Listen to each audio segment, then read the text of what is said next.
రాని కోరే తీర్మానంపై చర్చ సందర్భంగా డిప్యూటీ సీఎం పవన్ మాట్లాడారు. రాష్ట్రం ఏర్పడి ఇన్నేళ్లైనా రాజధాని కోసం కొట్టుకుంటున్నామని చెప్పారు.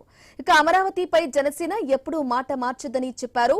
భవిష్యత్తులో వైసీపీ అధికారంలోకి రాదని, వచ్చినా ఏం చెయ్యలేదని విమర్శించారు. ఆంధ్రప్రదేశ్కి ఉండేది ఒకే ఒక రాజధాని, అది అమరావతి అవుతుంది. అది మేము చాలా క్లియర్ కట్గా మేము చాలా బలంగా తీసుకున్నాం అధ్యక్ష. 3 రాజధానులు అంటే సమస్యని పరిష్కరించకపోగా జటిలం చేశారు వీళ్ళందరూ.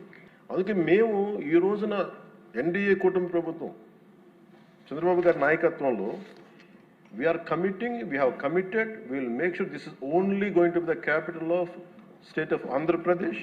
ప్రతి ఒక్కరికి ఇదే భయం ఉంది, మళ్ళీ రేపు పొద్దున వీళ్ళు వస్తే ఏం చేస్తారని. ఏమీ చేయలేరు, రారు, ఏమి చేయలేరు.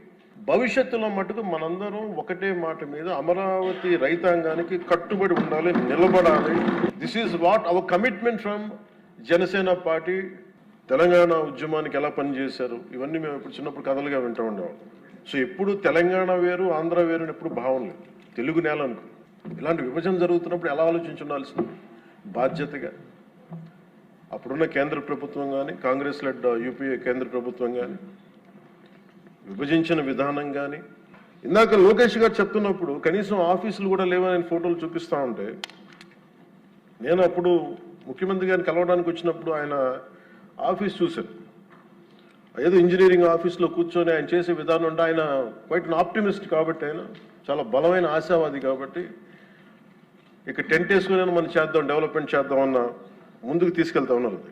ఈరోజు రాజధాని లేకుండా ఇన్ని 70 సంవత్సరాల పై దాదాపు 68-70 సంవత్సరాలు అయినా కానీ, 6 దశాబ్దాలు దాటినా కానీ ఇంకా మనం ఒక రాజధాని లేని రాష్ట్రంగా, ఇంకా సరైన వసతులు లేని రాష్ట్రంగా, ఒక అడ్మినిస్ట్రేటివ్ సౌకర్యాలు లేని రాష్ట్రంగా, ఒక హైకోర్టు సమూలంగా బలమైన హైకోర్టు లేని రాష్ట్రంగా ఇంకా మనం కొట్టుకుంటానే ఉన్నాం.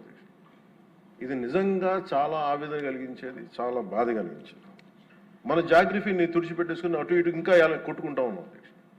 ఒక క్యాపిటల్ లేదు, ఇంకోటి లేదు. ఇవన్నీ నేను ఆలోచించే 2014లో బేషరతుగా ఎలాంటి కండిషన్స్ లేకుండా ఒకేసారి కూర్చొని నేను ఎందుకు చంద్రబాబు నాయుడు గారి నాయకత్వం తెలుగుదేశంకి మద్దతు పలికానంటే, ఇది నా దేశం మీద ఉన్న ప్రేమ, నా ఆంధ్రప్రదేశ్ నేల మీద ఉన్న గౌరవం. అప్డేట్స్ కంటిన్యూ అయితే షార్ట్ బ్రేక్ తర్వాత స్టే విత్ us.